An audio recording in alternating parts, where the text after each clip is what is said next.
Libido, você sabe o que é? Você tem? Hoje estamos aqui entre ginecologistas para falar um pouquinho sobre sexualidade.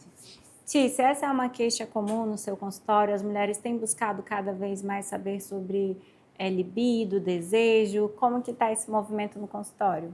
Sim, é um tema muito abordado no consultório de ginecologia, independente de idade. É um tema que exige muitas explicações, até mesmo porque hoje em dia a sociedade impõe muito a questão que você sempre tem que ter libido, em todas as ocasiões. E o libido é multifatorial e ele muda também em relação à idade, à fase da mulher. Se é adolescente, se está na menopausa, se essa paciente é casada, se está namorando, em que fase da vida ela se encontra, com ela, com o parceiro. Então, isso também é um fator importante para o desejo sexual de cada mulher. Acho que toda ginecologista recebe todos os dias paciente com queixa de sexualidade em geral, né? Ou queda da libido, ou tá tendo, mas na hora que tá tendo não tá prazeroso, tá doendo. É um assunto que todo dia a gente conversa. E a internet ajudou em muita coisa, trouxe muita informação, mas também trouxe muita desinformação. E o que eu mais percebo, pelo menos no meu consultório, é as mulheres chegarem querendo encontrar um grande fator, um grande culpado para a queda da libido dela, quando na verdade isso é multifatorial. E colocar, acho que a testosterona como um grande vilão, né? Ou então a queda dela, a falta dela como um grande vilão. É uma grande resolução de todas as coisas que também não Sendo que é multifatorial, como a Vanessa falou, né? Tem a questão de casa, tem a questão relacionamento, filhos, hormônio, então inclui várias coisas que talvez é alguma coisa que está acontecendo e sempre a testosterona que está em alta. E na prática a gente vê assim que as mulheres têm uma vida cada vez mais corrida, trabalho, tem que trabalhar, tem que cuidar de filho, tem que fazer atividade física, então elas não descansam. E um dos principais fatores para que a mulher tenha desejo é que ela esteja descansada, ela tem que ter tempo para isso. A mulher não encostou, chegou. Então o nosso desejo é diferente do homem, a gente não acorda pronta e preparada para todo momento. A gente fala que o sexo na mulher ele começa pelo bom dia. Então, naquela correria do dia a dia, cada um arruma, acorda, já vai para o trabalho, não dá nem tempo da mulher despertar esse desejo. De ter um olhar diferente, de ter um beijo de bom dia, de ter apenas a palavra bom dia para ter aquele despertar. Melhorar com a sexualidade não é algo só da mulher, né? E a mulher tem a mania de se culpar muito com relação a tudo. E eu acho que o sexo é o casal. Então, às vezes, é mudar a rotina do casal. Eu converso com minhas pacientes que, às vezes, a gente precisa de ter uma coisa agendada, não para a relação sexual, mas para um momento com o parceiro. Então, eu preciso ter uma rotina dentro das várias coisas que eu faço na vida, para ter um momento com o marido, com o companheiro, para namorar, para começar com um bom dia, para um café da manhã, depois um almoço. Eu acho que a diferença do casado e do namoro é isso, porque quando tu tá namorando, tu programa, sexta-feira à noite eu vou sair com meu namorado. Eu já separo a roupa, eu já me arrumo, tomo um banho, coloco aquele perfume. Então, tu se prepara para um momento legal. E quando a gente tá casado, se der tempo. Eu vou fazer várias coisas, eu vou trabalhar, eu tenho filho, tudo. Se der tempo, a gente vai ter um momento de casal. É por isso que existe aquela frase, você tem que ser sua eterna namorada. Então, você tem que sempre ter um namoro dentro do relacionamento, independente do casado. Então, a gente deixa isso de lado, tem as questões dos filhos, tem a questão de divisão de tarefa, que às vezes a mulher pega mais tarefas em relação à casa, a filhos, a estudos, e o esposo está mais para trabalhar fora, para manter, e isso envolve essa questão de, como a Rafa falou, de já estar cansada, porque já não tem aquela coisa de descanso para estar liberando, né, muitos hormônios que a gente conhece, para ter a questão da libido.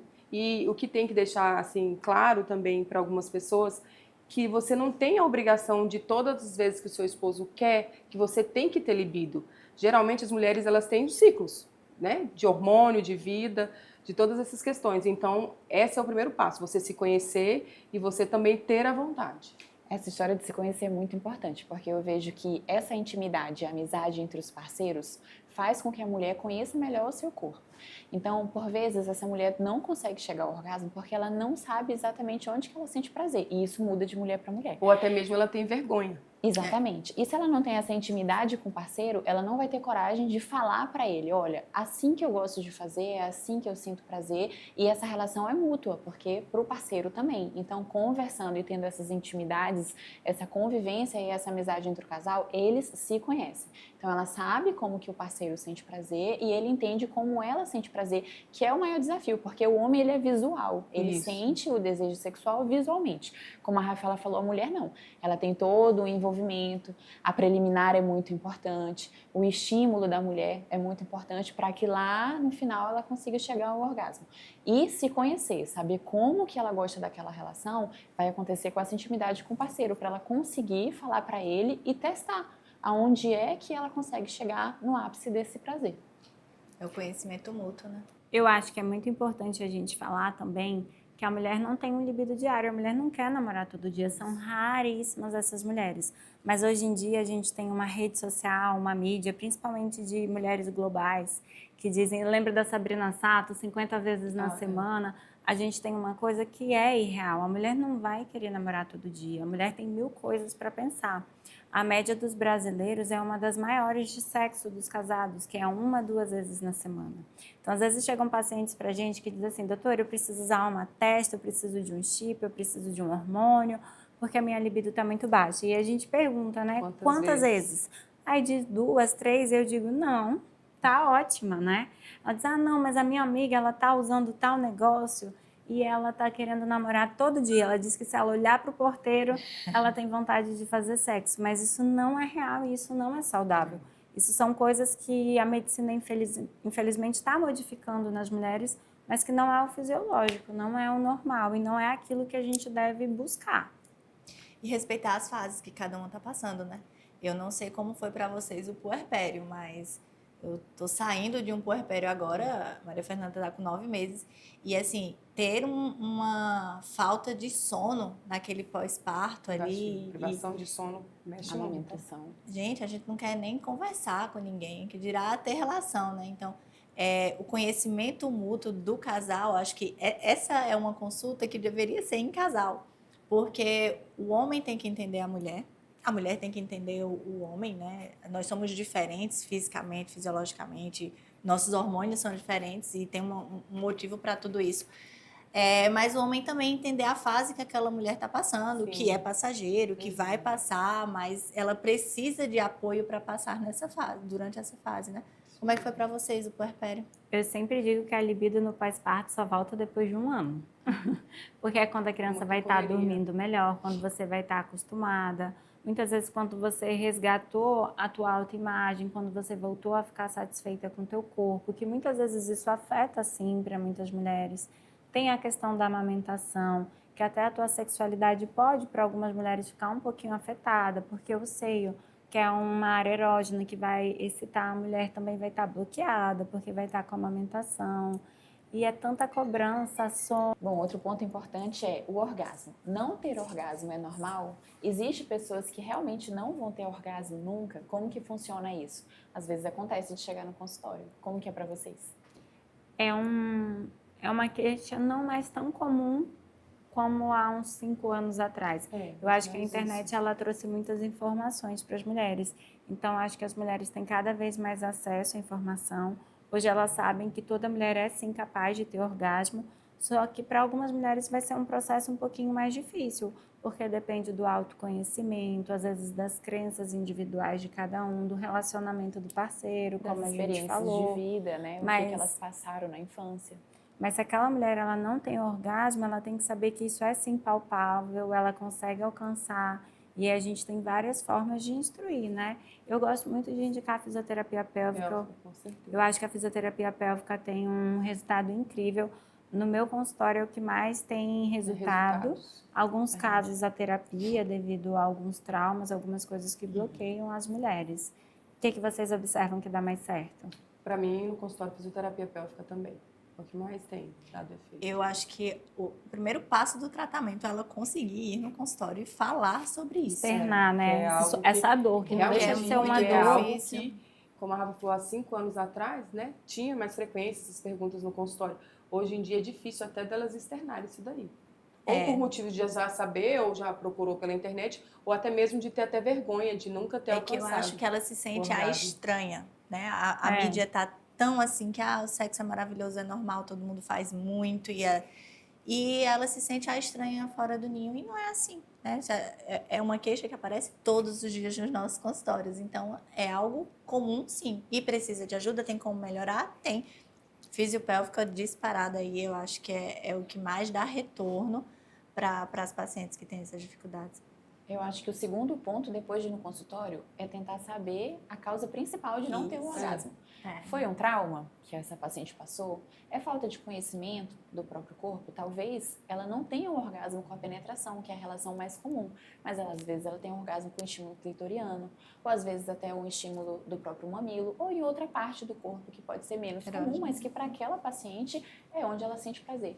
Então, identificar qual é o ponto que está levando ela a não conseguir chegar no ápice do prazer, que é o que a gente até consegue mesmo descobrir bloqueio emocional ou como você trauma, não precisa às vezes ter sido um abuso, né, carnal, mas por exemplo, teve pacientes no meu consultório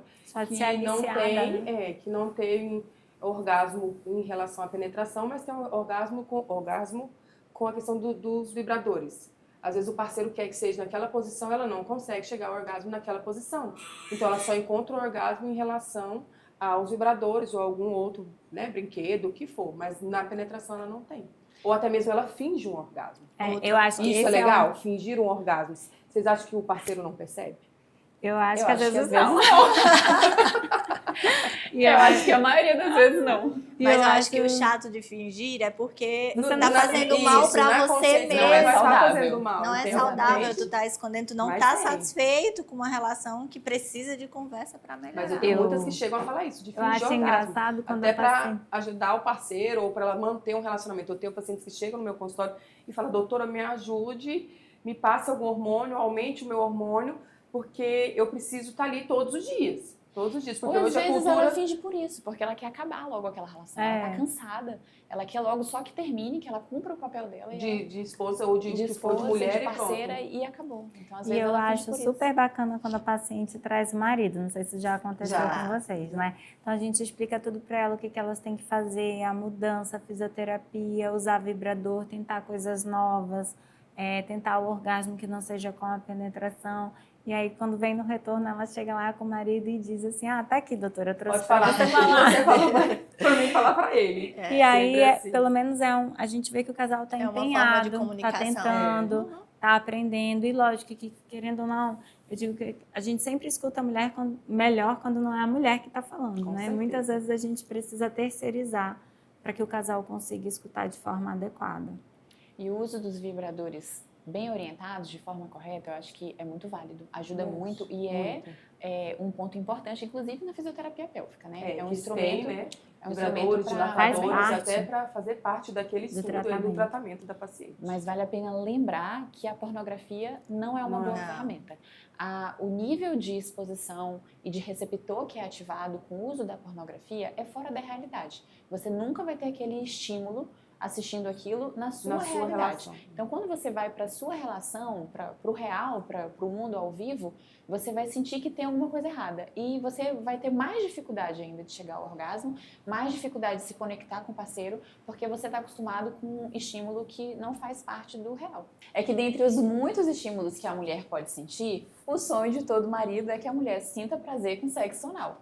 E algumas mulheres realmente chegam ao ápice do prazer e ao orgasmo com o sexo anal. Mas para outras mulheres, e para a grande maioria, isso pode ser desconfortável, desencorajado e pode inclusive atrapalhar a relação. Então isso faz parte do autoconhecimento. Mas tem sim mulheres que têm prazer com esse tipo de relação. Mas é exceção, né? É exceção. Para que elas não se culpem também. Exatamente. E nem sejam forçadas a fazer algo que elas não querem. Sim. Mas se testou, gostou, achou legal, deu certo, é super válido.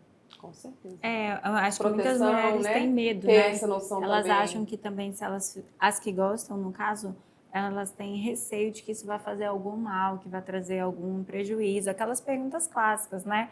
Eu vou ficar frouxa, eu vou ter dificuldade para evacuar, isso vai atrapalhar? E não tem problema. Ela pode realizar, é importante que se use preservativo, que a gente sempre orienta, porque... E sempre orienta essa questão também do sexo anal e depois do vaginal, e sempre ao contrário.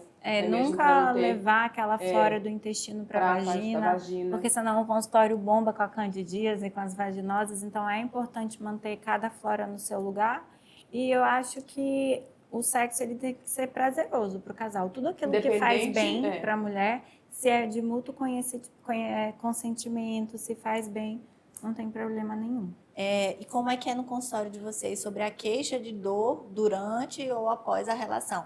Eu vejo que as mulheres elas são acostumadas a sentir dor a vida inteira.